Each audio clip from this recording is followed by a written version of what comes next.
It is Monday, February 6th of 2023. And yeah, it's taken a while, but this is yet another Guy's Daily Drive. Bam! Bam!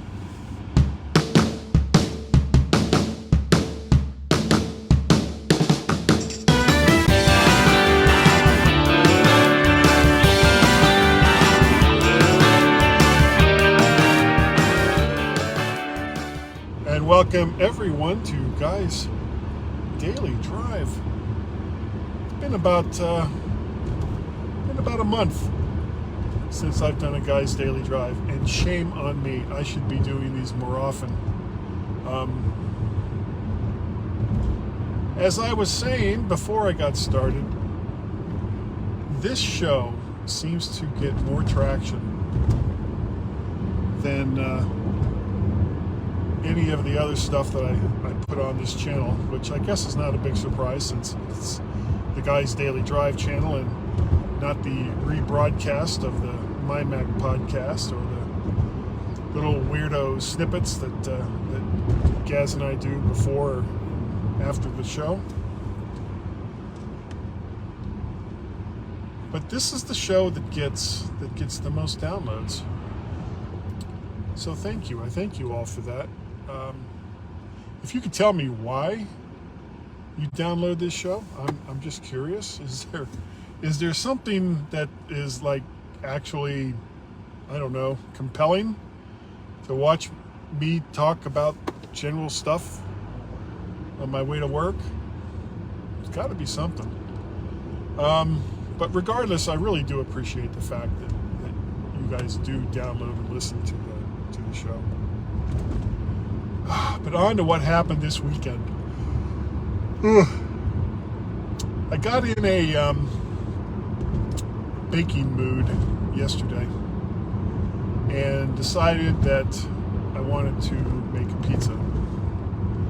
So I got out my pizza crust recipe and started to put that together. It turned out to be not so great because the yeast I was using didn't rise the way it should have, and I made way too much to try to compensate for that, and so we ended up with a whole nother pizza where the dough just wasn't really that great. So we'll eat that at some point. But while I was making the pizza dough has a tendency to be very, very sticky, and it was kind of getting all over my hands. And to be on the safe side, I took off my wedding ring and I put it in the little jeans pocket on the right hand side of most men's jeans. Then I finished the dough and I got it to proofing, which didn't work. But regardless, I didn't put the ring back on. I didn't think about it. And it wasn't until later I had gone to the local grocery store, which has an ATM for my bank because I needed some cash. And when I got back from there, I went to put my ring on and I couldn't find it. And this is very distressing to me. I've been married for over 30 years, and the fact that I've lost my wedding ring was very distressing to me. Now, Tracy hasn't worn hers in quite some time for reasons I won't get into, but it's good reasons, and that's all I'm going to say about that. But I'd always worn mine, and now I can't find it, and I don't know if I lost it at the grocery store. I don't know if I lost it in the parking lot. I don't know if it came out of my pocket in the house. We've looked all over the house and can't find it, and I'm very upset about this, and hopefully it will turn up.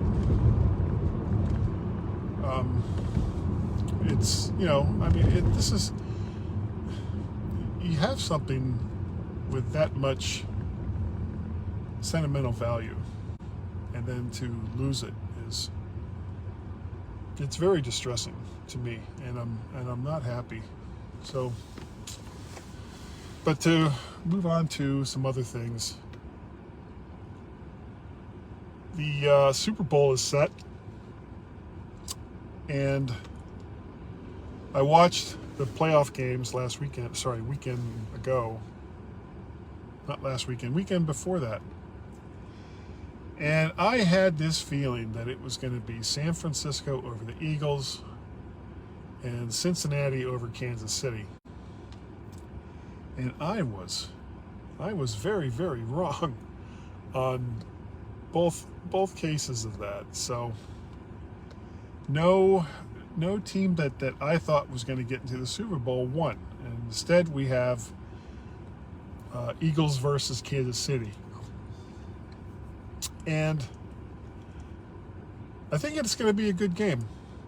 A lot of times these Super Bowls are blowouts because you have one credible team playing also a good team, but just not up to the same level than the other team, and you get these big blowouts which are just boring.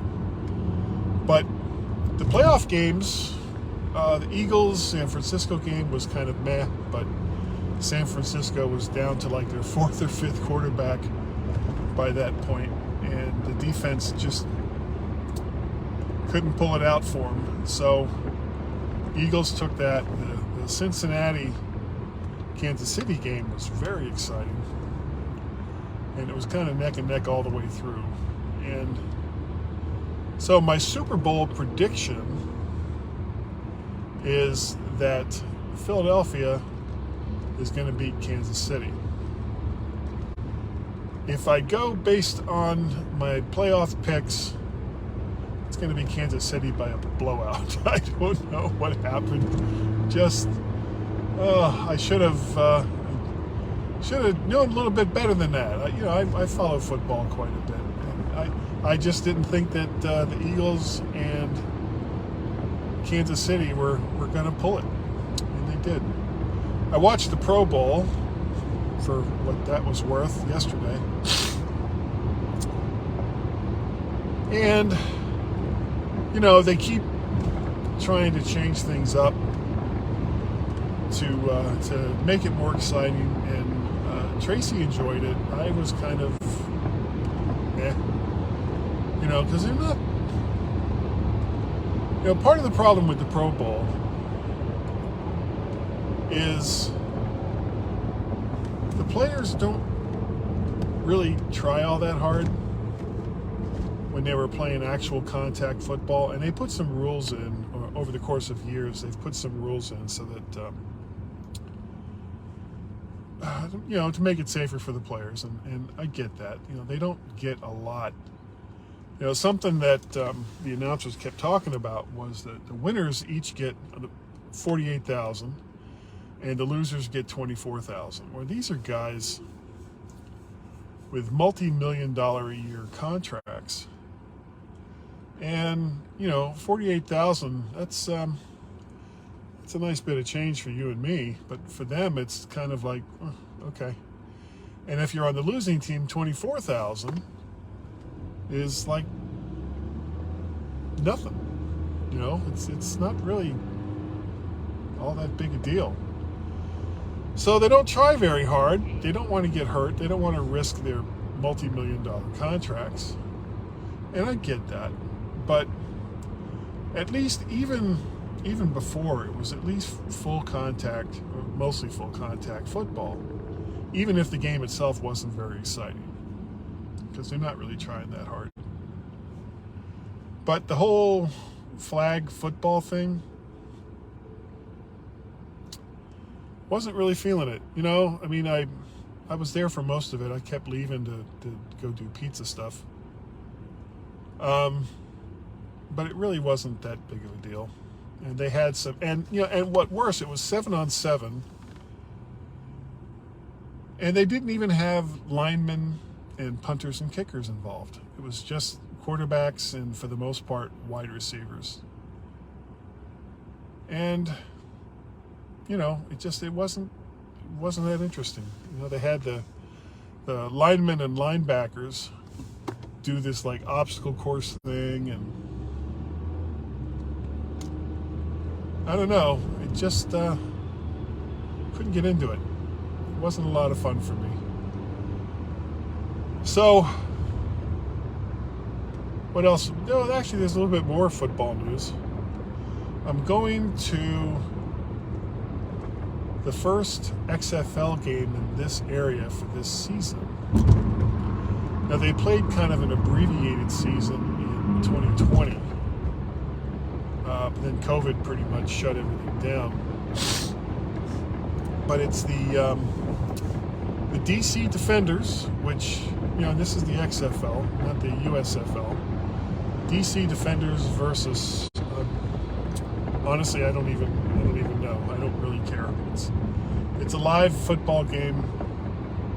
And it's a real football game. It's not the Pro Bowl. It's like I'm just looking forward to an actual football game. So, DC Defenders, I'm going to the first game that they're playing here in the DC area, playing at Audi Field, which is the stadium that the soccer team DC United play, holds about 20,000 people. And that's,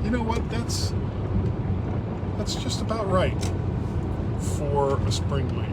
Part of the problem, and I noticed it when I went to the USFL games down in Birmingham last year.